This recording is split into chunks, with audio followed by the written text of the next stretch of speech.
We've had two wonderful sessions so far on arguing Jewishly, questions of authority, power, defining the terms of debate, and that's what we're going to be doing in our last session.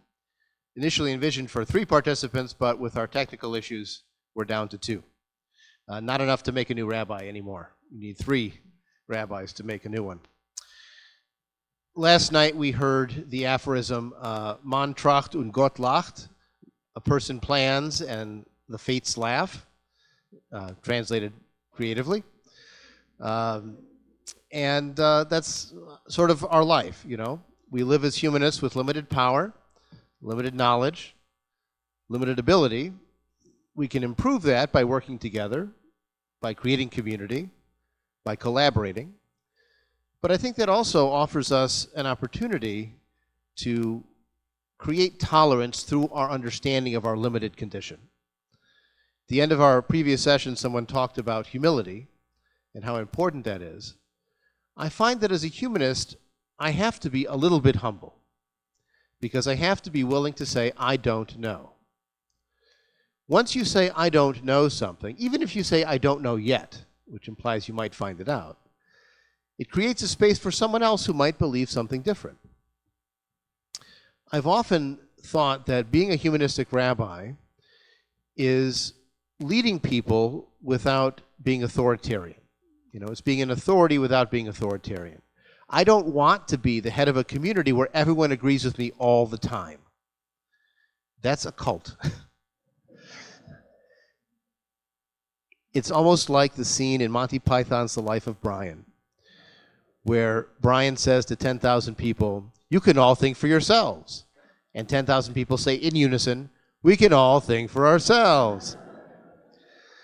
That's what our responsive readings in humanistic congregations sometimes sound like, where everyone's saying the same thing about being in charge of their own lives. Now, the theme this morning is on arguing Jewishly, and we've seen examples. We've talked about the Talmud as just one of them. This fascinating and complicated collection of rabbinic law and legend. That's an example of arguing Jewishly. You have the early rabbis of the Mishnah from the first couple centuries of this era and the last couple centuries BCE. They argue with each other. The later rabbis of the Gemara commentary argue with those first rabbis and also with each other contemporaneously. And later commentators around the side in the classic Vilna edition of the Talmud argue even more. And that's just the Babylonian Talmud. Believe it or not, there are 2 Talmuds. There's the Babylonian Talmud and the Yerushalmi, sometimes called the Palestinian Talmud. Not the Palestinian Talmud, just the territory of Palestine. And with all of those arguments, we can sometimes find fascinating insights into the human condition, and sometimes we find values that strike us with the passage of 1,500 years between those values and our values.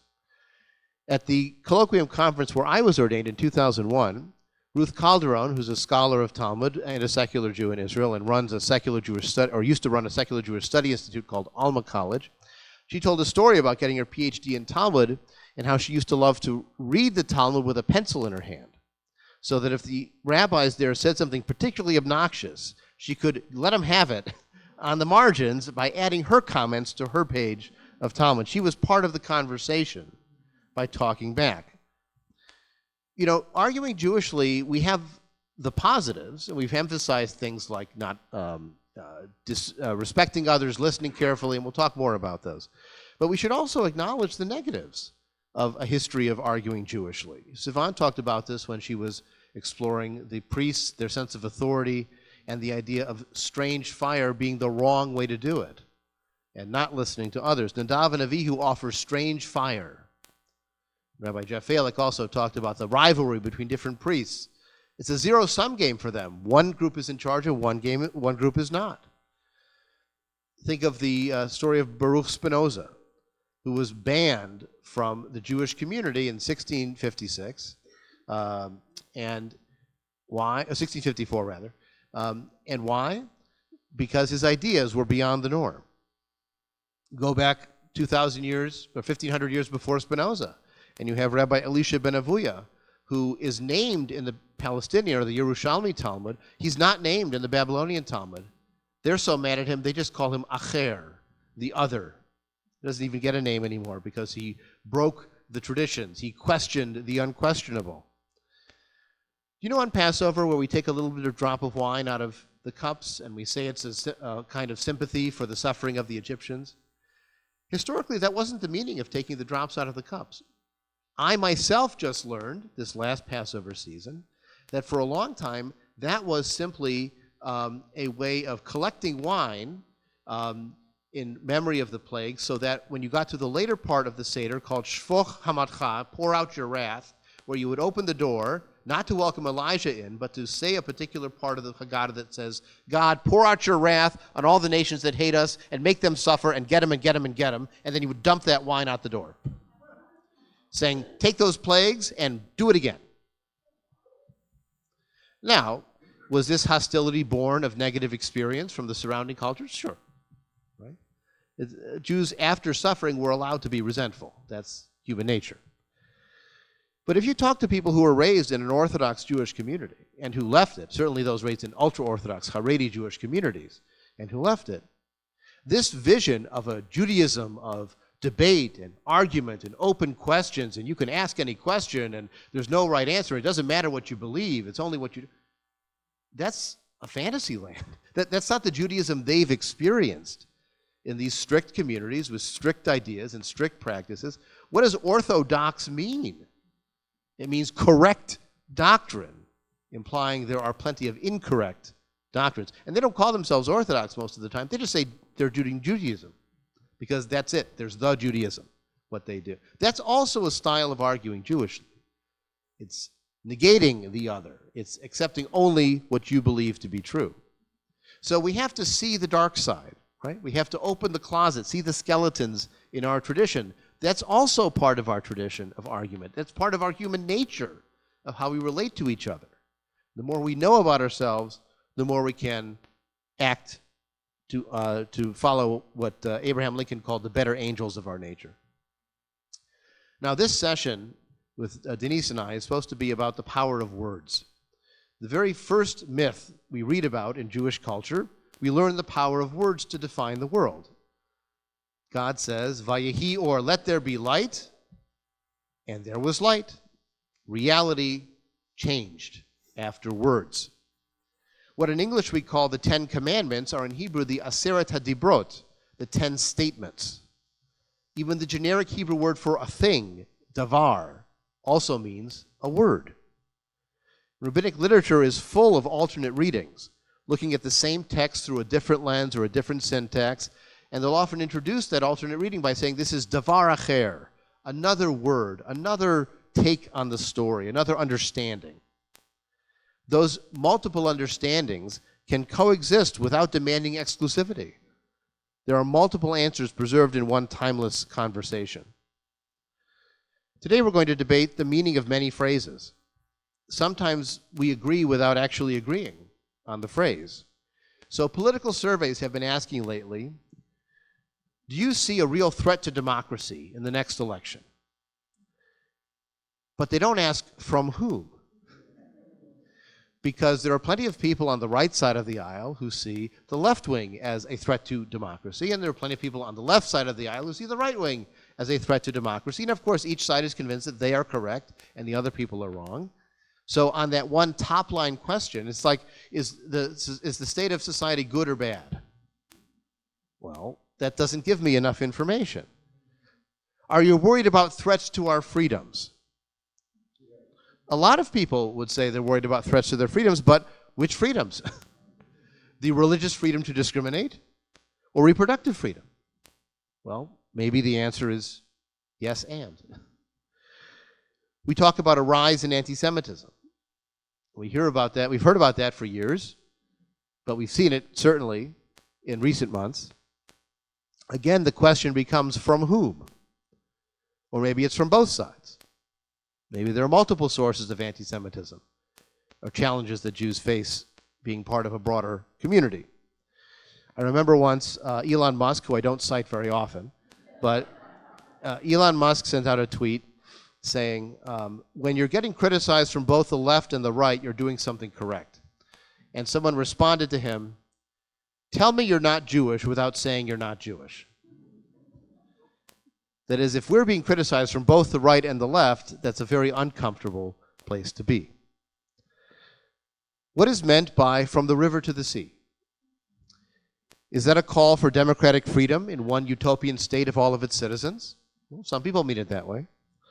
Is it a call to destroy Israel as an independent Jewish state? Some people mean it that way. I heard on a podcast just recently that the origin of the phrase, and again, I haven't independently investigated this, but the claim is that the origin of the phrase in Arabic was, from the river to the sea, Palestine will be Arab. It rhymes in Arabic. But when they translated it into English, it rhymes better, from the river to the sea, Palestine will be free. So, I haven't independently verified this. You're welcome to do your own research, which is always a good policy. And one thing we have trained our kids successfully, they don't agree with everything we do, or sometimes anything we do, but they've learned to research. So if our son has an anecdote he wants to share, he knows he needs a source that isn't Wikipedia or a YouTube video that he happened to watch. That's one of our antidotes, is facts. But what does somebody mean when they say from the river to the sea? And what is our appropriate reaction to that? Well, it depends on what they mean. What is Zionism? Is Zionism national self-determination for the Jewish people? Is it the opportunity to experience December without red and green and Santa and Rudolph? I went to Israel once in December for one of our ordinations, and it was a bit of a culture shock for me because all of the public visuals were menorahs and dreidels on all the street posts. All the music on the radio and when you were on hold was Hanukkah music. You had to go to the Christian quarter of the old city, and there you found Santa. But he was only there. It was not omnipresent. And I've heard stories about American Jews who moved to Israel, and at the end of December they go into a closed room with no windows, and they sing Christmas carols. Because they're missing that part of who they are. But that's the idea of a national cultural context for the Jewish people in a state of Israel where they set the calendar. School breaks are always during Passover and always around the high holidays. You never have a conflict with those priorities. It's just a different context. And the challenge is, of course, the word Zionism for other people means an exclusive ethno-supremacist ideology. That it's a state of the Jews, for the Jews, by the Jews. And at its best, it's an ideology that says some people in that land are more equal than others. And it can be worse. Now, in many of these arguments about what these phrases mean, how they impact, we have to recall the old story of the argument brought to the rabbi, where one person makes his claim and the rabbi says, "You are right." And the other person makes his claim and the rabbi says, "You are right." And somebody else watching says, "Well, you said that this person's right and that person's right. They can't both be right." The rabbi responds, "You are also right." But I would argue that that rabbi is also wrong. You see, by saying the third person is right, he's wrong. There's a marvelous collection of essays about the Israeli-Palestinian conflict by Aleph Bet Yehoshua. It's entitled Between Right and Right. And sometimes both sides having some truth, some validity, some rightness, moral or otherwise, is the actual state of reality. And so what do? Well, some of my thoughts are things that were shared earlier this morning. When you're in therapy sometimes, especially if it's couples therapy or family group therapy, the therapist will ask you to repeat back what you heard the other person said. It shows that you're listening, or help me understand, another wonderful phrase. The truth is you can't talk and listen at the same time. I gave a High Holiday series once on the hardest things to say. Some of them were, "You were right and I was wrong." That's very hard to say. "You were wrong and I was right." That's very easy to say.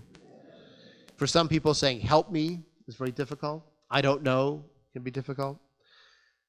For some people, saying nothing is very difficult. It's not natural to Jewish culture as we understand it. You know, there's the story of the Brandeis rowing team that was failing and failing and failing, And so finally they sent an observer to watch the Yale-Harvard regatta, and he comes back and says, guys, we're doing it all wrong. We need one person yelling and 8 people rowing.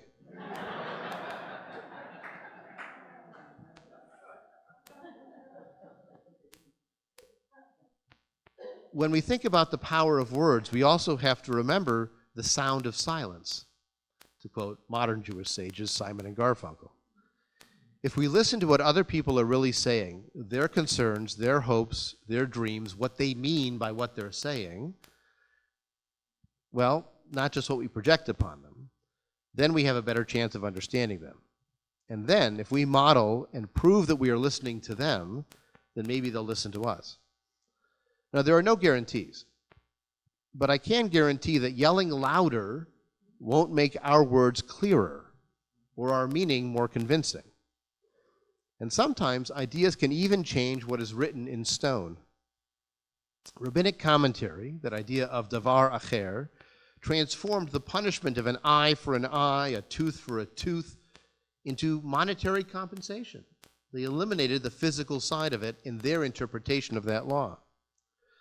Where it says in Deuteronomy that a stubborn and rebellious child should be stoned to death, the rabbis redefined and qualified and limited, such that at the end of the conversation, a rabbi complained, there never was a stubborn and rebellious child by these terms, and there never will be.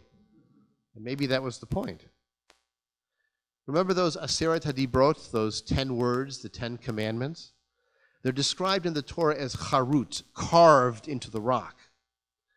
But the rabbis bring davar acher, another reading that changes everything, that changes what was written in stone. They say, Al tikra charut ele cherut. Do not read inscribed, but rather read cherut, freedom, instead. Now I will point out that one of the earlier incarnations of the Likud party, the right-wing party in Israel, called itself cherut, freedom, by their definition of freedom. But if you can take inscribed in the rock and make it into freedom, whatever you mean by freedom, what I mean by freedom, what you mean, what we mean by freedom, you can change anything. The only way forward is to talk more, but also to listen more. And with that, I'll hand it over to Rabbi Hedlarski.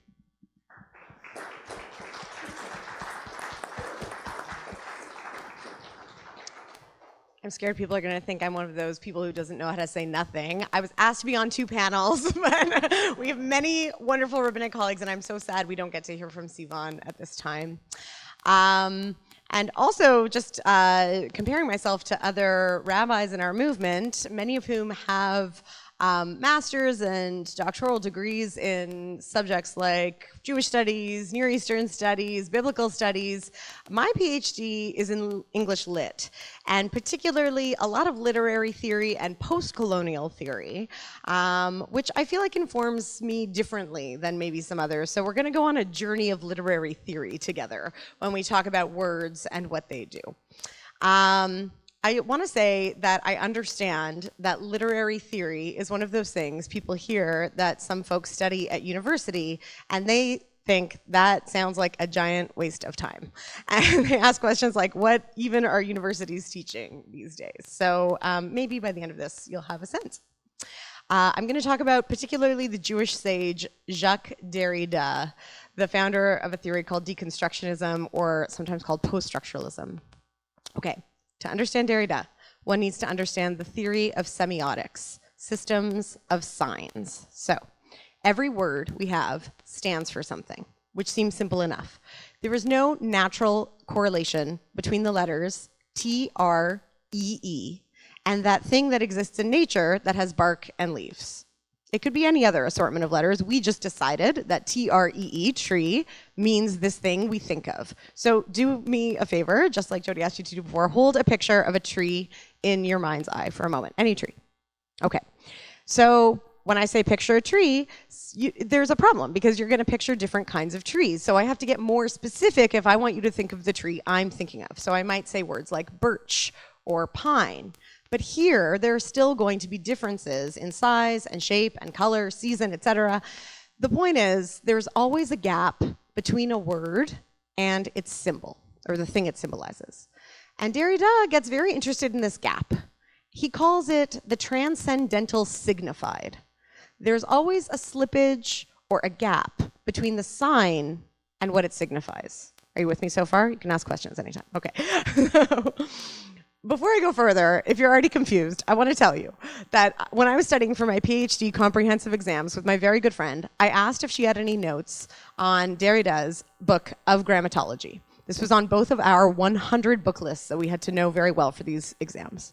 We were under a lot of pressure. And my very smart friend looked at me and she said, look, I could read Derrida and not understand it, or I could not read Derrida and not understand it, and I thought I would take the more efficient option and just not read it.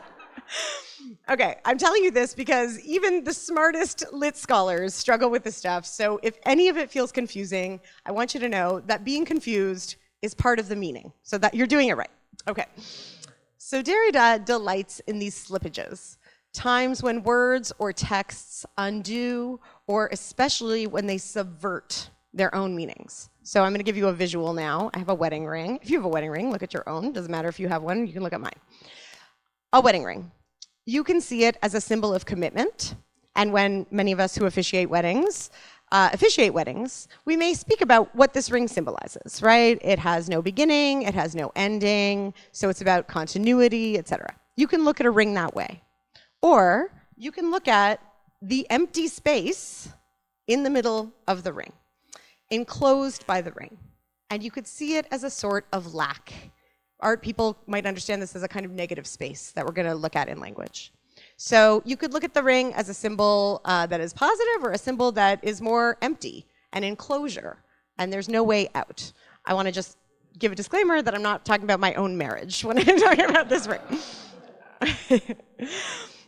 Derrida was responding in part to something called speech act theory by a theorist named J.L. Austin. Speech act theory is easier to understand. It describes when words make things happen. So when Rabbi Shalom officiates one of his 400 weddings, or when Miriam Jarris officiates my own, they might say, I pronounce you legally married spouses, or some variation of that. And those words have force. They have force in law, and they have force in the lives of the couples that are getting married. But Derrida thought Austin missed what he called a structure of absence around words, a structure of absence, the slippage, the gap, the way the ring is both the symbol of beauty and the struggle of constancy. It can be read two ways. This shows up in literature all the time. If you know the book Heart of Darkness by Conrad, he really saw this as a liberatory text. He took seriously what he believed to be the white man's burden, and he thought he was showing a way forward. And now, of course, when we read that text today, we see the racism about his description of primitive peoples. We see this so clearly, but he couldn't see it in his writing of it. And this is why I think these theories are important. They can remind us that words and texts, and Derrida is very clear, each of us is a text. We subvert ourselves. And sometimes people can read meanings into our words that we don't ourselves know. Derrida has a work called Signature, Event, and Context. This is when signs become stand-ins. So this is when you literally sign a document. So if I sign something, it's so that later I don't have to physically be there to attest that I agreed to whatever it is I signed. I am there by way of my signature, and I'm also not there. The signature is a mark of my presence and also my absence. So in the example of a marriage, we don't just say you're married, we sign something.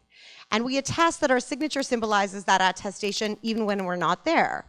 But it could also remind us that we attested to something if we no longer feel the same way. It can be a slippage. Derrida uses these doubles in other contexts. Memory, for example.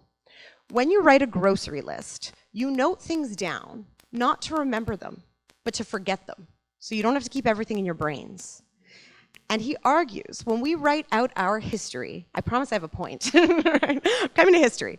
When we write out our history, it is similarly to externalize it. We remember in order to forget. And this is all over Jewish history and memory studies. You might know the book by Chaim Yerushalmi, Zahor, all about the references to remembering in Hebrew, in the Hebrew Bible, the word remember and how it shows up. One very notable example is Amalek, the enemy of our people. Deuteronomy 25:18 says, remember what Amalek did to you on your journey after you left Egypt. And the very next verse, 25:19 says, when your God grants you safety from all your enemies around you in the land that your God is giving to you as a hereditary portion, you shall blot out the memory of Amalek from under the heaven. Do not forget. That's what the text says. Which is it? Do we remember what Amalek did, or do we blot out his name to forget? And then astonishingly, we are told to not forget, to remember, to forget the name of Amalek. This is what the text says. Okay. And you know that we do this. Jews are creative. So we do this at Purim.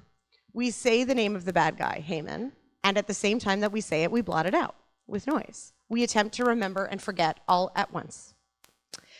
Obviously, I chose that part of Deuteronomy to read because I am deeply concerned about the Jews who take the Bible literally and seek to blot out those perceived enemies of Israel that they believe interfere with their promised portion of land. The resonances of this are everywhere now. But so are Derridian tensions between memory and forgetting and how it can drive implicit violence. Derrida was an Algerian Jew whose status changed vis-a-vis French citizenship after Algeria's War of Independence. Algerian Jews were not full citizens, and then they were full citizens. And I believe his positionality informed his obsession with what he called those present absences, like the signature. I'm here and not here at the same time. Jews were like present absences, specters, he calls them, like ghosts, in his terminology, in French life. They were present in society, but not in power. They were invisible to many, but they were there. This is a classic Jewish experience. I have so much more to say about the politics of decolonizing Algeria and what it can teach us right now, but we're going to leave that there for now. Here's what I want to say about specters. They are often signs of trauma. So psychoanalytic theorists take this up and talk about the ways in which trauma is often particularly unspeakable. We can be stunned into silence, and when we try to speak, we feel the weight of those transcendental signifieds. Our words can never really describe our experiences and their impacts. So trauma has to do with memory and slippage, what is unspoken, what is unspeakable, and what gets spoken in slippage, what comes out that subverts what we meant. How in the act of trying to remember the lessons of history, we can sometimes actually forget their meanings, or forget ourselves and our values. What does never again really mean? How in the act of trying to forget our painful histories, we can sometimes surface something, a moment when a Holocaust survivor utters a stunning memory previously kept hidden, sometimes just over breakfast, sometimes because they now have dementia, and this has freed up repressed memory. Remember, forget, remember. I see all this at work now. I believe a lot of what we're seeing in both pro-Israeli and pro-Palestinian rhetoric is trauma at work. From the river to the sea, Palestine will be free means different things to different people. Is it a call to freedom or expulsion and genocide? Are the people who use it, some of whom call Jewish Israelis settler colonialists, willing to themselves use the tools of colonialism, expulsion, and genocide to make Palestine free from the river to the sea? Bring them home refers to hostages, and we frequently read or hear it in Jewish spaces. Of course, on the surface, we all believe those words. We want the hostages to come home. We believe in that. But these words and images, specters of very present absences, literally, are being used to justify tactics of war that have not, and likely will not, bring these hostages home. So these hostages have come to stand symbolically for something else, something we are hearing more and more: total surrender or total victory. And this is where I believe studying Derrida can be helpful. When I hear the words total victory, I see and feel the present absence. I see and feel the slippage. There is no world in which our victory could be total. And I may mean here that I don't see a way for Hamas to be entirely defeated. And indeed, the more suffering Israel wages on Palestinians, the more I believe extremism will be strengthened. I do mean that. And I don't mean that. My meaning sort of subverts itself. That kind of thing is why people hate Judeans and want to punch us in the face, so I get it. I may mean instead that there can be no total victory for those who mourn October 7th. No total victory in light of all of this suffering. The use of the word total in this context signifies the very opposite of totality. There is so much loss, absence, death, grief, hidden behind this word that's supposed to signify wholeness. Why am I saying any of this? What does this mean? Isn't it true that all this theorizing can be sort of pretty and fun, but ultimately there are boots on the ground and lives at stake? Yes, theory is not enough. But it can help guide the way we use our words, and I do believe, as in speech act theory, that words have force. The university students who study theories like this are right now gathered in the thousands in encampments across the United States and Canada, and people are watching their words. I wonder what they take from this theory. Do they think in binaristic terms, words they might have heard at that university, oppressor and oppressed, colonizer and colonized? Perhaps. But then I'd argue they're not good students or scholars. The whole point of Derrida, his ultimate teaching, is that binaries subvert themselves. It is through his work and the work of those who took it up, feminist scholars and queer theorists, who teach us to think beyond the binary and embrace multiple truths. And the truth is, as I see it, because there is no one truth, that's the point of all of this. The truth as I see it right now is that Jews are both oppressor and oppressed. And more importantly, that most people are some version of both all the time. The truth is that any of us who aren't indigenous to this place, Turtle Island, are settler colonialists, even if we arrived here as immigrants and refugees.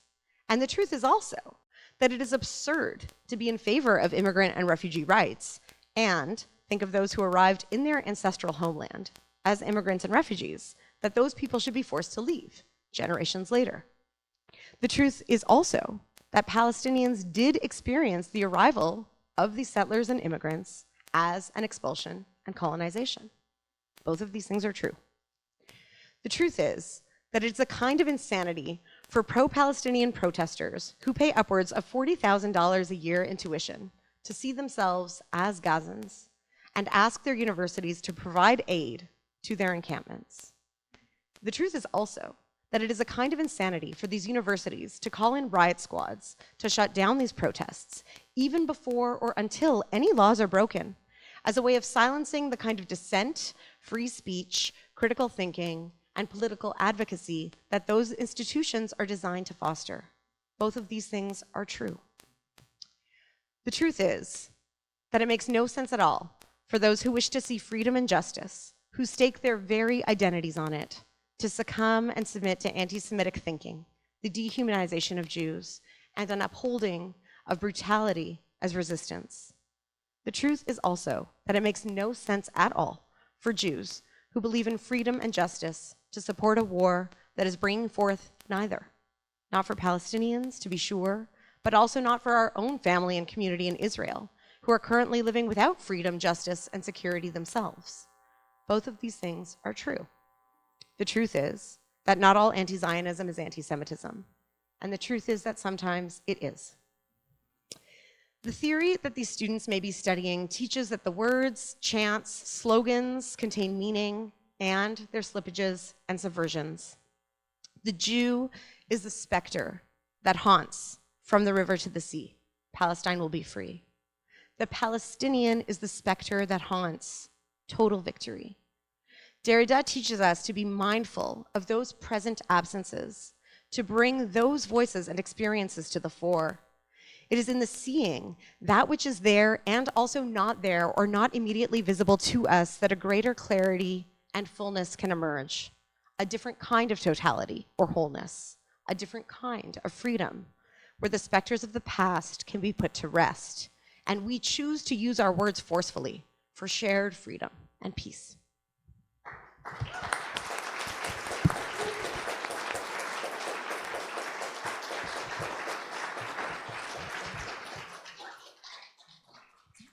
I'm sure you have some thoughts. Yes, please.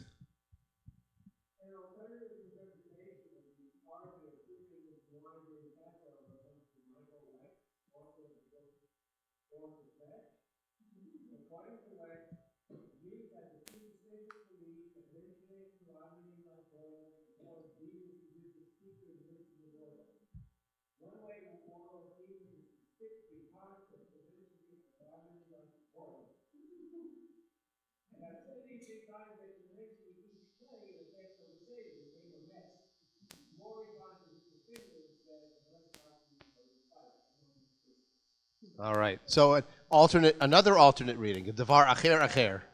Yeah, I'll repeat the question. It's a devar od acher, even more alternate. That the convention in Ashkenazi Jewish life is to avoid the evil eye, or to not tempt fate. So when you mention a calamity, you would sort of spit to the side. But at a Seder, if you have 10 plagues you have to talk about, that's a lot of spitting. So instead, you would use the wine drop as Kana Hora, just in case. I hope it doesn't happen to me. And then that sequel of throwing it out the door at the time of the pour out your wrath part of the Seder is plausible. I mean, this is an example of how, for us, tradition is what happened 5 minutes before we started paying attention. So because those first texts that talk about sympathy for the Egyptians and feeling the pain of all peoples and so on, those first begin to appear in the early 20th century. So just about 100 years ago. That's been as long as any of us in this room have been alive. So we assume that's what it's always been.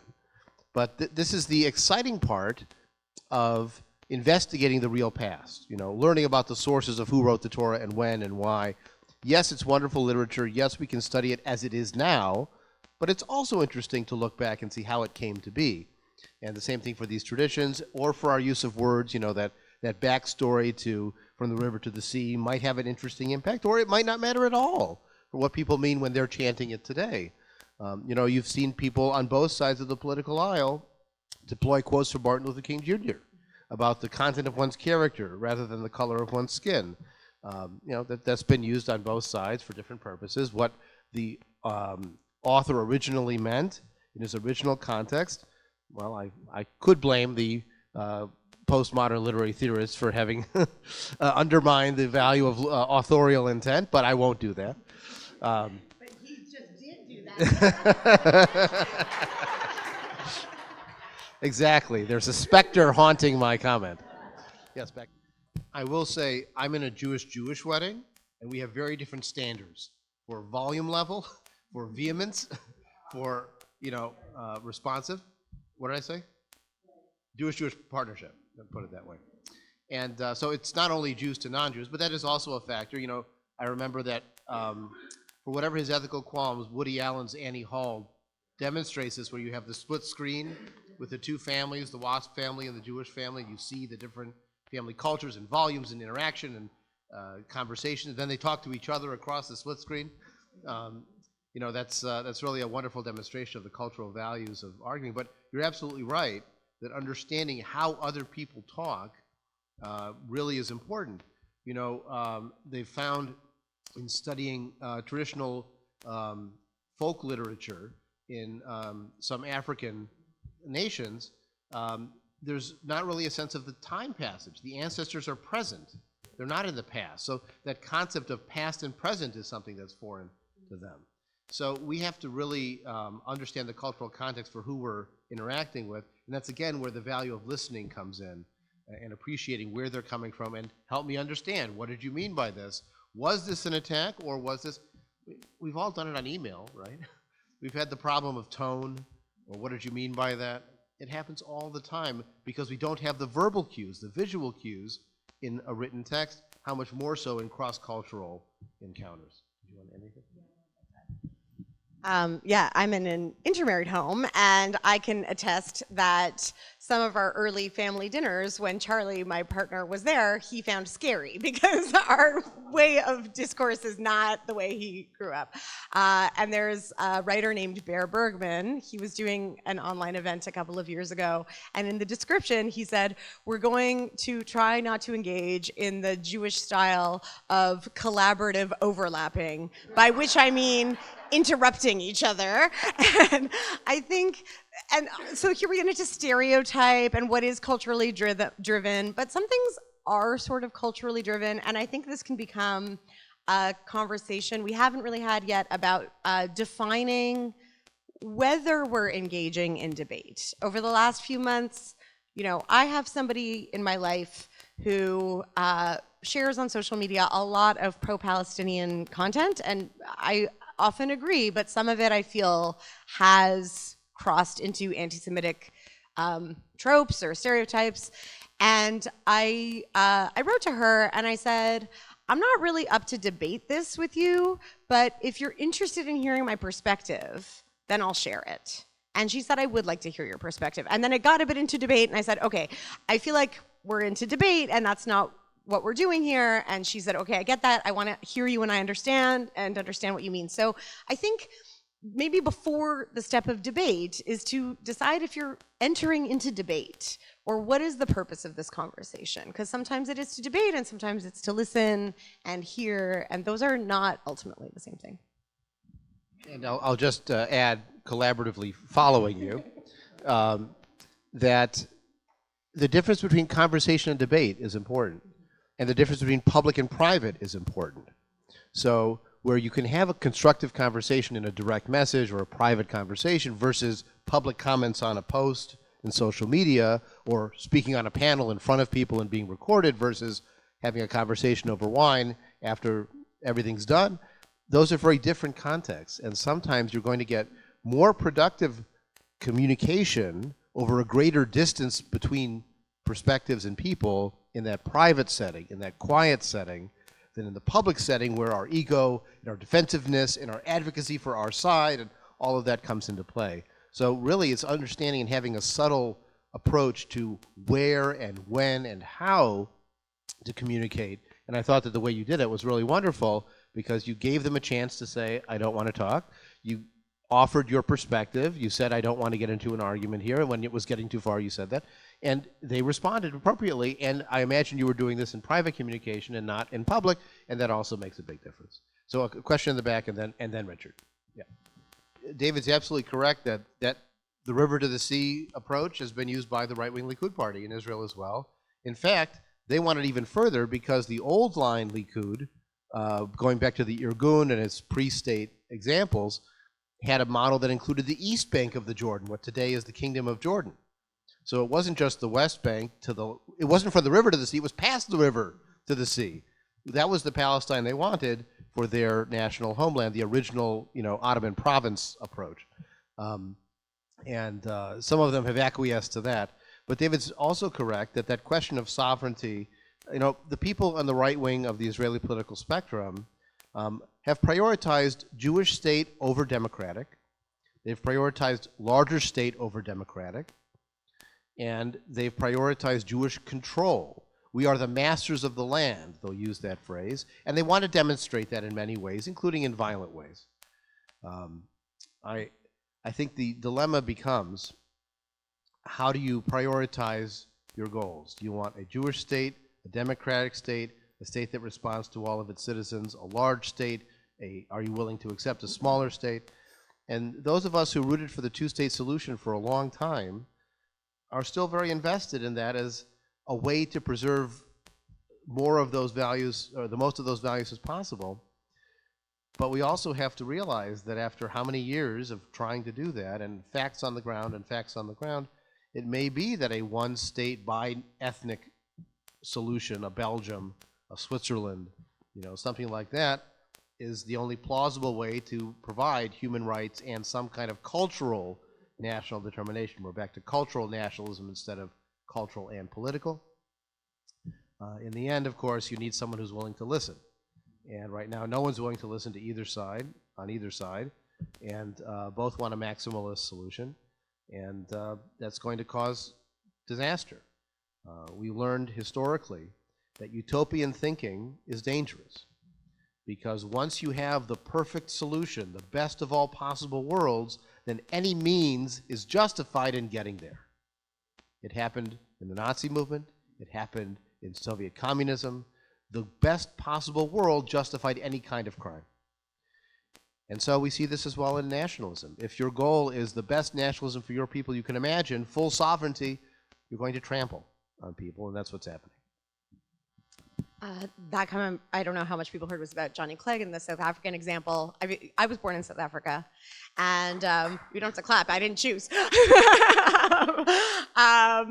But I had an interesting conversation with a colleague I work with at a university where we both teach, and he's also South African, and we were sort of debating whether, our position on this idea that what happened on October 7th can be framed as resistance. And he said, look, I was in Pretoria when a bomb went off targeting civilians. This is how apartheid ended. It wouldn't have happened if civilians didn't feel the impacts of the system they were living under. And I said, if you compare the Hamas Charter and the ANC Freedom Charter, they read very differently.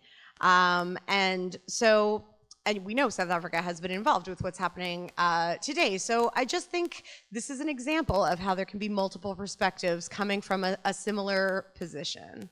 And the case of Jews in South Africa is its own story. So there's more to say there, but I know there are more questions. Paul in the back. So just to summarize, Paul is asking about when should we not continue to engage in civil dialogue, and what are the limits of debate? When might we have red lines where we say, you're out of my life? And this sort of, like Adam was talking about earlier, I think there is a difference between the private realm and the public realm. There are people in my life I can't speak to anymore about certain political issues. We all have our red lines, and I think we would be ridiculous to pretend otherwise. There are things that people will say to you that will mean that you can no longer engage with them. That is challenging in families, and we're seeing that too. So there are a couple of approaches. One is that, I have a family where the issue of Israel is very incendiary, and we just don't talk about Israel at all. So we don't engage in dialogue or debate, but we agree to love each other, and so we're just not talking about it. That's one approach. Another approach is to say, you're out of my life. I can't abide by your values. The challenge is in the public realm. Where are these people going to go? We have to go to school with each other, and we all vote. And we have to figure out what we need in terms of our feelings of personal safety, but also if nobody's listening to the other, then we can never change each other's minds. So if you don't want that person to be homophobic and they never encounter people who are queer or alternative points of view, how could that possibly shift? And indeed, we did see that shift. You were asking for positive examples. When I grew up, the idea that gay people could get married seemed a very far away reality. And only because people engaged in this kind of advocacy and dialogue and stayed in the conversation and came out and did the work, and it's hard work. Now we have a world in which, even I think someone said last night, it has been legal for 9 years here, and I was like, oh, in Canada, it was so long ago this became legalized that it seems hard to remember when it wasn't that way. So this is where we're at. It's also that question of, if you go to school with somebody, you have to sit with them in a class. So you can't cut them out. So what does that mean for how you're going to interact with each other? The question of trauma and, toxic relationships, that's really real. And we need to find some balance between too easy and too self-destructive. When we encounter anything beyond the 4 cubits of our comfort zone, we might say, nope, forget it, I don't want to hear it. But if we are only living in the most obnoxious world, I don't need to read Stormfront and right-wing anti-Semitic websites all day long, right? I do look at National Review, Fox News, Wall Street Journal, once in a while.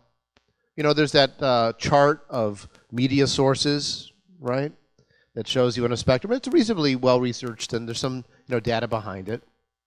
But it's good to look at which ones you look at, and where do they land on that chart? Are they only in one side? or only in one small area, way on the end? Or is there a spectrum? You know, this comes back to that humanist humility I started with, the idea that we don't know everything. And if we don't know everything, then we have to learn from other people and other perspectives and other insights.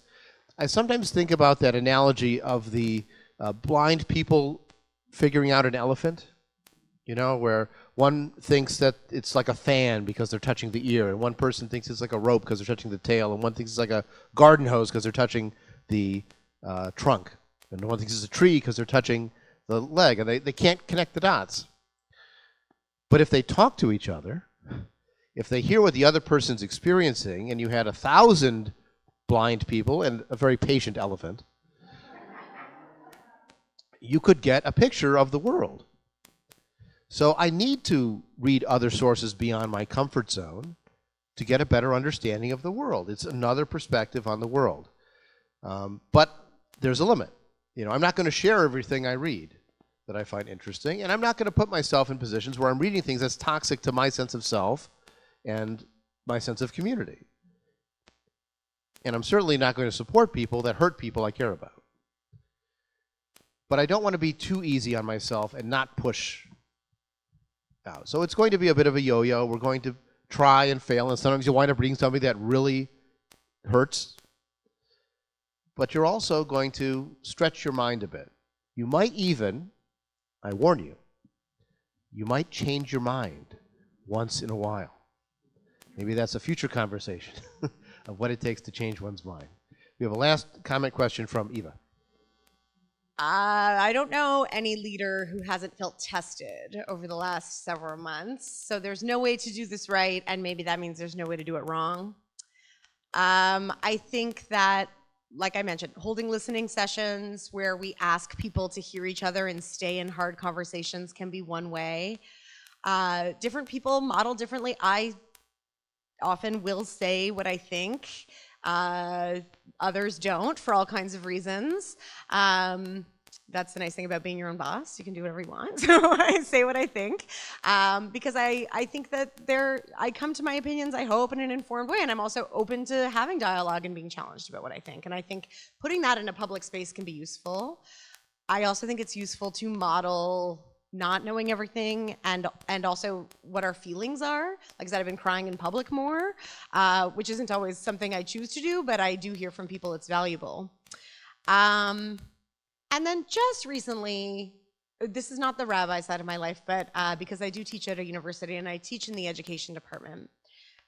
Recently, also where most of our schools are and the communities we serve are more rural, very few Jews in these schools. And there has been an explosion of anti-Semitic graffiti and slurs and these sorts of things. So the Board of Education what happened was there was one synagogue in this large region, and people were coming to the synagogue and say, what can we do about this? And I sat on a panel, like an advisory panel at the synagogue. They said, can you do some education with the educators about how to handle this anti-Semitism? And so I approached the Board of Education. They have a diversity, equity, inclusion department. I emailed them and I said, the synagogue is wondering, I work at this university, we have a partnership already. Could I come speak to some of your people? They said yes. There was a lot of back and forth about what to put in my presentation, how far to go on the question of Israel-Palestine. And I did not know what I was walking into. And over the past few months, I've certainly walked into some situations that have felt very friendly and some situations that have felt very hostile. And I did not know what I was walking into. But this was a group of people who were mostly scared. This was all of the principals in the entire Board of Education, and many of the people who work at the board level. And I honestly feel like they don't know what to think. And they were very receptive to what I shared about anti-Semitism and what it is and how it looks and how it shows up. And then when we started speaking about, I said, there's an elephant in the room as we have this conversation now. We're going to talk about Israel and Palestine. And now I'm going to cry in public again. Of my whole career, the most extraordinary thing happened. First, as I got a bit emotional, the woman who worked at the board, who was my main contact, came to stand beside me. And she said, I'm Palestinian, and I really wanted Denise to come here to talk to you about anti-Semitism, because I know that my community won't be safe in our schools if her community isn't safe in the schools. Isn't that extraordinary? And then, that's not even the end. That truly, this is a very white Christian board of education. There were like 5 people in the room who were not Christian. And suddenly, another Jew is comforting a Muslim woman who's just sobbing. And over here is another Jewish woman who starts talking about her kids being in the schools and how horrible it has felt. And I said, as a mom with kids in schools during the last few months, there have been times when I just feel it's just excruciating. Because, of course, the only thing we care about ultimately is that our kids are safe. But I know that the Palestinian parents sending their kids to the same schools feel exactly the same way. And that, this was all framed as debate. There are limits to debate. I think debate only gets us so far. We have to figure out a way to see the humanity in each other.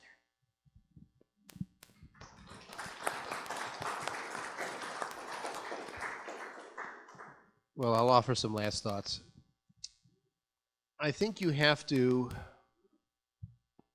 own the situation and your limitations. As Denise said, express when you don't know what you don't know, or when you're torn in many directions. I think you also have to have set your approach to these issues even before and even after and even beyond this particular topic.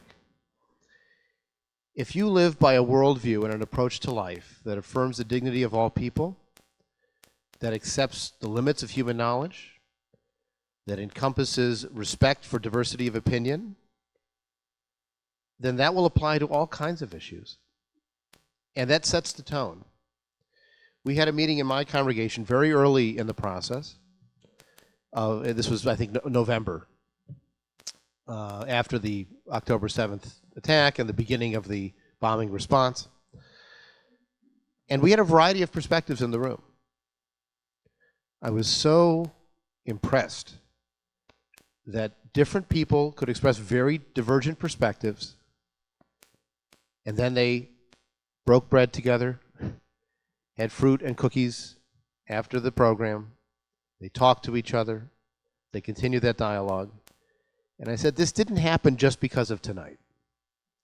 This is a character of our community that we've cultivated by living these values of respect and dialogue and understanding and exploration and curiosity. 20 plus years ago, when I was working here at what was then the Birmingham Temple, I asked someone at a dinner, why are the people here always so interesting? And I'm sure every congregation feels that way. But someone else said to me, well, the people who come to our kind of community are interested in ideas. They're interested in asking questions, not just getting rote answers. They're interested in listening to new perspectives. Not all of us, but many of us. I think that's a character of community, a character of your leadership style that comes across and will help you through this kind of an issue or through plenty other kinds of issues as well. But it's really walking the walk, not just talking the talk. So that's what I hope we've taken from this program today, in the power of words, the power of community, the importance of arguing Jewishly, is both the value of respecting each other, accepting diversity, having those conversations, but also the actions of listening, of assimilating and understanding, and then of acting. And if we can do that together, that creates what we call community. So thank you all very much for coming.